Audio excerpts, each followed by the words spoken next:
Hey, I'm Steve. I'm aged in my approaching mid-30s, and today I want to talk about CMT and me. I really want to see how people deal with CMT, that's Charcot tooth disease. They call it disease, but to me it's sort of more of a condition, and I want to find out what people are doing in their lives, what they can still do, how they do it, if they walk okay, if they can play tennis, whatever they do to try and keep active and all those sort of good things. So I want to point out some things that I do in my life to sort of pretend that there's nothing really wrong with me. So first, I'm just gonna go over the list of symptoms for CMT. So weakness in the hands and feet, yes, that affects me, especially when it's cold. Hands, if I need to open a jar, I may not be able to do it in a traditional grip, but if I sort of use two hands or a towel, that can really help me. My feet, visually there's not really much muscle there, but they are working okay for now.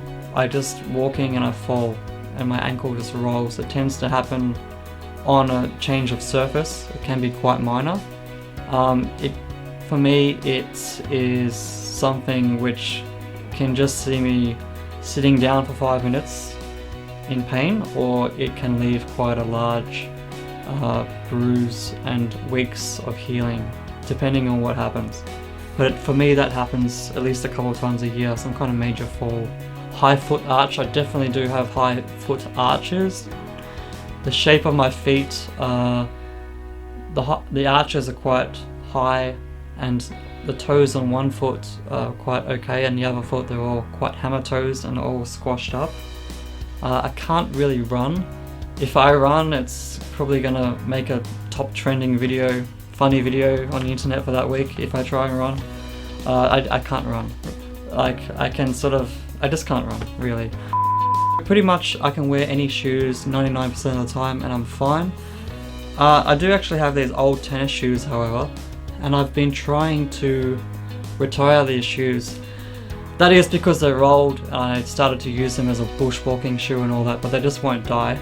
But what's good about these is, although they are quite old, is this quite a fat shape here, and that's so when you're playing tennis and you're doing the positions, you can move around, shuffle around without hurting your ankle too much, and you're sidestepping and all that sort of stuff. So you actually have extra support in the sides of these shoes for that purpose, and if you do have a risk of falling over, these are pretty good for that.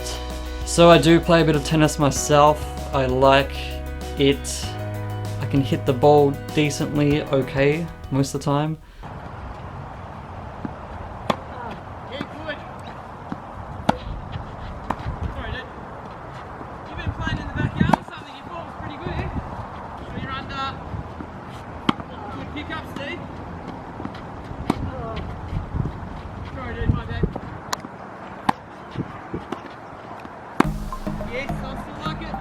So my job in kitchens is standing up on my feet most of the day, and I feel this actually helps me be stronger, generally. My feet can be hurting after a couple of 10-hour days or more in a row, and I can get some dried skin on the bottom of my feet, which can be uncomfortable. Also, I've been driving a manual car for over 10 years, and I feel that the thousands of foot movements I would make, gear changes every month or so, is actually a light fitness activity that will help keep my legs healthy. So that's why I always prefer to drive a manual car. Playing video games, I feel, can even help you with the finger movements. Shooting game, or perhaps a driving game where you have to act quite fast. I've always played games somewhat since the PlayStation days, so my fingers are pretty good in that aspect, I reckon. I can go to the gym and do most things. I did see some results a few months ago prior to all the lockdown stuff. I'm able to ride the bicycle at the gym and cover 25 kilometers in 1 hour.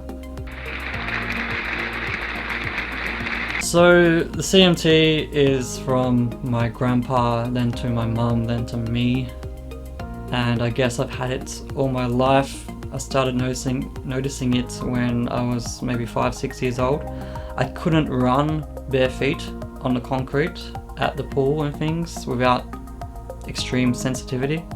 And it wasn't really until about 15 years ago that I got an actual official test, and that was the nerve conduction test. So basically, I'd just like to see other people's situation of CMT. I'm going to call this video CMT and Me. And if you can just make a video similar to this, you can outline what you are doing in your day-to-day life, how it affects you, how you're doing a good job over it, is what I want to see. So just get on board, write me a comment below, I will read them all, and I'll see you in the next video. Thank you.